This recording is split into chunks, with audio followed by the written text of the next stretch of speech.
कैसे हैं फ्रेंड्स। आशा करते हैं कि आप लोग अच्छे होंगे। तो आज हम लोग देखने वाले हैं कि 2018 के जो एग्ज़ाम हुआ है टेक्नीशियन में और 2024 में जो एग्ज़ाम होने वाले क्या क्या परिवर्तन आए हैं और कितना सेफ अटेम्प्ट इस बार हो सकता है और उस बार जो कट ऑफ गई थी क्या उतना ही इस बार भी जाने वाली है। और जो आपने एएलपी में गलती किया, जो स्टूडेंट एएलपी का एग्ज़ाम दिए हैं उनको पता होगा कि उन्होंने क्या क्या गलतियाँ की है। तो उस गलतियों से हम लोग सबक लेते हुए टेक्नीशियन में वो सारी गलतियाँ नहीं करने वाले। और ये भी हम लोग देखेंगे कि देखिए आप पिछली बार की वैकेंसी में और इस बार की वैकेंसी में बहुत ज़्यादा फर्क है। तो इस बार कितना आप सेफ अटेम्प्ट करके आ जाते हैं तो निश्चित तौर पे आपके लिए कोई परेशानी नहीं होगी और आपका आसानी से सिलेक्शन जो है टेक्नीशियन वाले में हो जाएगा। क्योंकि टेक्नीशियन की नौकरी बहुत ही अच्छी होती है। यहाँ पे आप कोई भी एग्जाम की तैयारी आप अच्छे से कर सकते हैं क्योंकि यहाँ पे शिफ्ट टाइम होता है, टाइम टू टाइम ड्यूटी होती है। उसके बाद अपने फ्री टाइम में आप अच्छे से पढ़ाई कर सकते हैं, अपने परिवार के साथ टाइम दे सकते हैं, कोई भी इंजॉय कर सकते हैं, कोई स्पोर्ट्स खेल सकते हैं, कुछ भी कर सकते हैं। आपके सफिशिएंट टाइम आपके लिए होता है। नौकरी तो बहुत अच्छी होती है। इसमें देखा जाए आईटीआई और टेक्नीशियन कोई भी टेक्नीशियन लेवल नौकरी हो अच्छी नौकरी होती है। कुछ पोस्टों को अगर मान ली छोड़ देते हैं तो जनरली अच्छी ही होती है। उसके बाद से हम बात करते हैं तो देखिए सब बाद में देखने वाले हैं सारी चीज़ें, लेकिन उससे पहले हम लोग पीसीएम कैटेगरी के बारे में थोड़ा सा बात करते हैं। तो पिछली बार देखेंगे ना 2018 में तो 5600 वैकेंसी थी, काफ़ी ज़्यादा वैकेंसी आई थी पिछली बार। लेकिन इस बार मात्र 1400 वैकेंसी है। तो स्वाभाविक सी बात है आपके अटेम्प्ट में कट ऑफ में इस बार वृद्धि देखने को मिलेगा। एक चीज़ और बता दें कि पिछली बार जो कट ऑफ गई थी ना 2018 में वो गई थी 80, सबसे मिनिमम गई थी अहमदाबाद की जो कि 80 गई थी और सबसे ज़्यादा अजमेर जोन की गई थी। तो अगर 80 गई थी तो ये नॉर्मलाइज करके आया था। जो नॉर्मलाइजेशन से जो लोग नंबर लाए थे, जो पिछली बार आप देखेंगे कि नॉर्मलाइजेशन में 15 नंबर, 12 नंबर, 10 नंबर तक नंबर बढ़े हैं। तो स्वाभाविक सी बात है अगर कम नंबर पे भी 12 नंबर जुड़ गए हो तो 80 नंबर आपके आ ही जाएंगे। तो ये नॉर्मलाइज स्कोर है, आपके लिए परेशान होने वाली ज़्यादा बात नहीं। लेकिन एक बात परेशान करने वाली क्या है कि पिछली बार जो है ना सिलेबस में ड्राइंग था, इंजीनियरिंग ड्राइंग था। तो जो लड़के पीसीएम कैटेगरी में आते थे वो ड्राइंग नहीं पढ़े थे, लेकिन उसके बावजूद भी इतने ज़्यादा स्कोर कर रहे थे और 91 नंबर, 90 नंबर, 80 नंबर तक कट ऑफ गया है, जो कि नॉर्मलाइजेशन से गया है। लेकिन एटलीस्ट वहाँ तो पहुँचा तो गया होगा ना लड़का।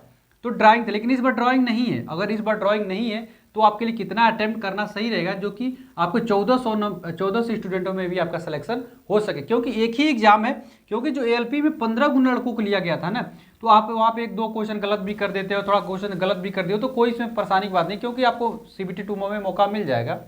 सीबीटी 1 आसानी से आप क्लियर कर जाओगे एलपी में। लेकिन टेक्नीशियन में जितनी वैकेंसी है उतना ही लड़कों को सिलेक्शन किया जाएगा। वेटिंग लिस्ट तो इसकी है नहीं। तो अगर वेस्टिंग लिस्ट नहीं है तो स्वाभाविक सी बात है कि आपको एक्यूरेसी अच्छे से मेंटेन करना है, गलत ज़्यादा क्वेश्चन नहीं करना है क्योंकि नेगेटिव मार्किंग में चले जाओगे। और स्वाभाविक सी बात इसमें रहना है तो अधिक से अधिक क्वेश्चन अटेम्प्ट करना ही करना।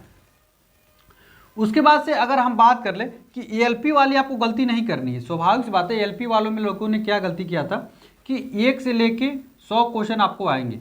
तो लोग ये कहते हैं कि शुरू से लेकर लास्ट तक क्वेश्चन करते गए और लास्ट में 80 क्वेश्चन तक पहुंचते पहुंचते उन्होंने क्या किया, बहुत से क्वेश्चनों को छोड़ दिए थे, क्वेश्चन को देख ही नहीं पाए थे। तो आपको ये गलती नहीं करनी है। आप लोग को पहले 60 जो मिनट मिलेगा ना, 60 मिनट में 1 से लेकर 100 क्वेश्चन तक चले जाइएगा। उससे होगा क्या कि आपको कॉन्फिडेंस आ जाएगा और 60 मिनट में आप लोग 60 से 70 क्वेश्चन आसानी से आप लोग अटेम्प्ट कर ही लेंगे। पीसीएम कैटेगरी में रहेंगे क्योंकि आपका मैथ अच्छी है और रीजनिंग अच्छी रहेगी, साइंस भी अच्छे रहेगा और करंट अफेयर आपको पढ़ना ही है, तभी तो नंबर आएंगे, तभी तो सिलेक्शन होगा। 1400 लड़कों में सेलेक्ट होना पूरा इंडिया लेवल में, तो मेहनत तो आपने किया ही होगा। और उसके बाद कॉन्फिडेंस कभी भी कम नहीं होने देना है, कॉन्फिडेंस हाई लेके चलना है और फ्री माइंड से एग्जाम देना है। ठीक है, उसके बाद बचेगा जो 30 मिनट, उसमें आप लोग और जो क्वेश्चन छूटा होगा उसको अटेम्प्ट ले लीजिएगा। ठीक है, तो यानी इस बार ड्राइंग नहीं है तो स्वाभाविक सी बात है साइंस में आपका नंबर, आप क्वेश्चन ज़्यादा सही करना है क्योंकि तभी आपका सिलेक्शन होगा। तो आइए हम लोग देखते हैं कितना इसके लिए बिल्कुल सेफ अटेम्प्ट रहेगा, कितना क्वेश्चन आप लोग करके आ जाते हैं। तो पीसीएम कैटेगरी में आप लोग 1400 जो वैकेंसी है इसमें आप लोग का सिलेक्शन हो जाएगा, कोई ज़्यादा समस्या नहीं आएगी। तो देखिए अगर सबसे पहले हम बात करें आप लोगों से, तो अगर मैथ के स्टूडेंट है, स्वाभाविक पीसीएम कैटेगरी में मैथ के स्टूडेंट रहें तो 25 क्वेश्चन में से आप लोग 24 क्वेश्चन के आसपास तो अटेम्प्ट ले ही लेंगे। हम कहते हैं आप एएलपी का जो पेपर का लेवल देखते हुए बताएं तो एएलपी के पेपर में मैथ का क्वेश्चन काफ़ी आसान आ रहा है। तो अगर आसान आएगा, स्वाभाविक सी बात इसमें भी उतना आसान नहीं है लेकिन थोड़ा अप लेवल का आएगा। लेकिन आप चूंकि आपकी पीसीएम कैटेगरी में सिलेक्शन लेना है तो 24 के आसपास क्वेश्चन सही करना है। उसके बाद रीजनिंग में देखेंगे, रीजनिंग का देखेंगे तो थोड़ा टफ पेपर आ रहा है रीजनिंग में, तो उतना आप क्वेश्चन सही नहीं कर पाएंगे। लेकिन फिर भी 25 में से अगर 22 क्वेश्चन कर लेते हैं सही, 22 क्वेश्चन अटेम्प्ट कर लेते हैं तो कोई भी दिक्कत आपको नहीं होने वाली है। साइंस देखिए, साइंस चूंकि इंजीनियर ड्राइंग तो है नहीं और इंजीनियर ड्राइंग नहीं है तो सारे क्वेश्चन आपको अटेम्प्ट अच्छे से करने हैं। तो आप 40 में से 35 क्वेश्चन अटेम्प्ट कर लेते हैं तो ये जो गुड अटेम्प्ट रहेगा। और देखेंगे यहाँ पे करंट अफेयर 5 क्वेश्चन अटेम्प्ट कर ही लेंगे, 10 में से 5 तो आपको आसानी से आएगा। करंट अफेयर, बीजिंग ओलंपिक वगैरह जो पढ़ लेंगे तो टोटल देखेंगे तो टोटल देखने के बाद 86 क्वेश्चन आ जा रहा है। यानी 86 क्वेश्चन आप अटेम्प्ट कर लेते हैं ना पीसीएम कैटेगरी में, तो आप किसी भी जोन में आपका आसानी से सिलेक्शन हो जाएगा। लेकिन ये है कि ऐसा नहीं है कि केवल अटेम्प्ट करके आ जाना, आपको सही भी करना है। तो आप 80 के आसपास अगर सही कर देते हैं, एक्यूरेसी आप अच्छा मेंटेन करते हुए 80 नंबर ला देते हैं, 80 क्वेश्चन सही करते थे, तो आपका आसानी से इस बार भी सिलेक्शन हो जाएगा। क्योंकि पिछली बार देखे थे वो नॉर्मलाइजेशन से स्कोर उतने ज़्यादा आए थे, जो 12 नंबर 10 नंबर जो नॉर्मलाइजेशन स्कोर बढ़े थे उस वजह से उतने कट ऑफ चली गई थी।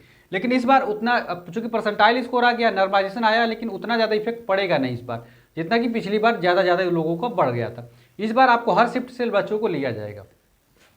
तो अगर इतना क्वेश्चन लेके आ जाते हैं ना तो आसानी से आपका सिलेक्शन हो जाएगा, कोई दिक्कत नहीं है। लेकिन हम कहते हैं अगर आपके 75 नंबर ही आ रहे हैं तो कोई दिक्कत नहीं, अगर 75 नंबर कट पीट के भी आए ना तभी भी आपको 5 नंबर तो इस बार परसेंट नॉर्मलाइजेशन से मिल ही जाएगा, तभी भी 80 को आप पार कर जाओगे तो आपका सिलेक्शन हो जाएगा। तो जनरल कैटेगरी में आप लोग कोशिश करिएगा 86 के आसपास अटेम्प्ट करके आने के लिए। उसी प्रकार ओबीसी वाले भाई अपना 80 से 82 के आसपास अटेम्प्ट करिएगा, ईडब्ल्यूएस वाले इतना ही रहेगा।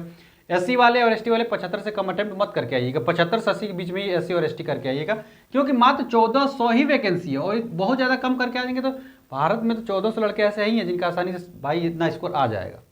ठीक, उसके बाद से अगर हम बात कर लेंगे आईटीआई वालों में, तो देखिए आईटीआई वालों में पिछली बार 36,000 वैकेंसी थी और इस बार मात्र 13,000 वैकेंसी है। चूंकि 14,000 वैकेंसी आई है जिसमें से 1,000 तो केवल ग्रेड 1 का हो गया, तो बचेगा क्या, 13,000 बचेगा। अब 13,000 लड़कों में सिलेक्शन लेना है तो स्वाभाविक इतनी आसान तो है नहीं।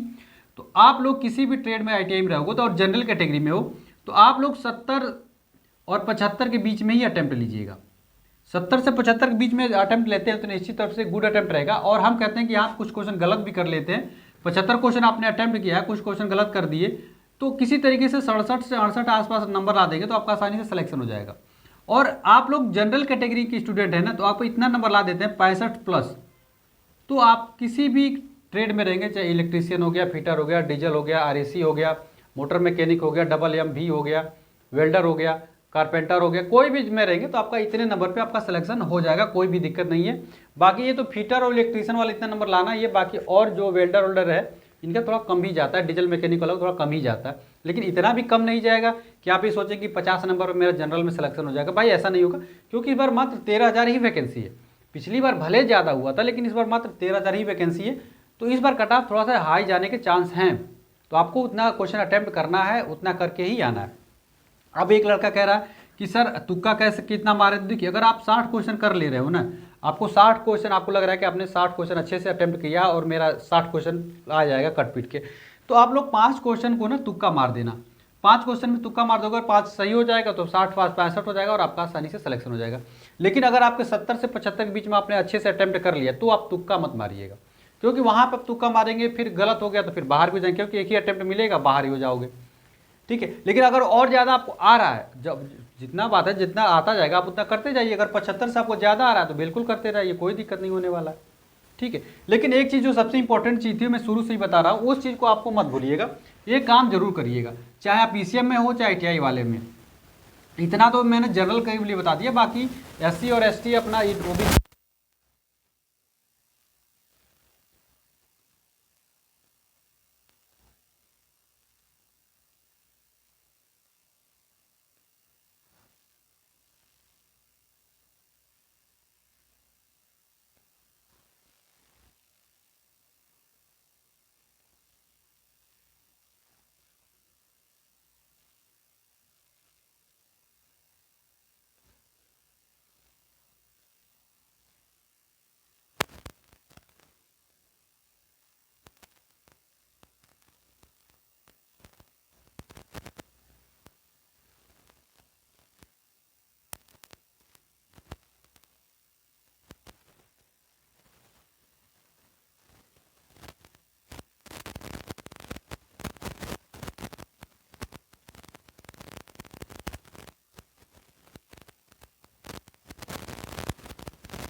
केवल इजी और मीडियम भी क्वेश्चन कर लेते हैं ना तो आपका आसानी से सिलेक्शन हो जाएगा, कोई इसमें बड़ी बात नहीं हो। तो हार्ड के चक्कर में आपको नहीं पढ़ना, जो क्वेश्चन आपको लगे हार्ड है उसको छोड़ दीजिए, उस पर टाइम मत खराब करिए। मात्र ये कोशिश करिए कि हमको 90 मिनट में 80 क्वेश्चन ही अटेम्प्ट करने हैं, 20 क्वेश्चन छोड़ना है। ठीक है, ये प्रोसेस को लेकर चलिएगा, माइंड बैकअप में लेकर चलेंगे तो निश्चित तौर पे कोई आपको परेशानी नहीं होगी। और इंजीनियर ड्राइंग चूंकि इस बार सिलेबस में है नहीं, तो आपके लिए भी अच्छा ही स्कोर इस बार करने का चांस है। चलिए, आशा करते हैं कि वीडियो अच्छी लगी हो तो लाइक भी करिएगा, चैनल को जरूर सब्सक्राइब कर लीजिएगा और अपने व्हाट्सएप ग्रुप से जुड़ जाइए, जो कि डिस्क्रिप्शन में व्हाट्सएप ग्रुप है। और अपने दोस्तों में भी मेरे चैनल को शेयर कर रही है और उसके बताइए कि एक ऐसे टीचर हैं जो खुद ही सिलेक्टेड हैं और आपका भी सिलेक्शन निश्चित तौर पे कराएंगे। मिलते अगली वीडियो में फ्रेंड्स, तब तक के लिए फ्रेंड्स जय हिंद।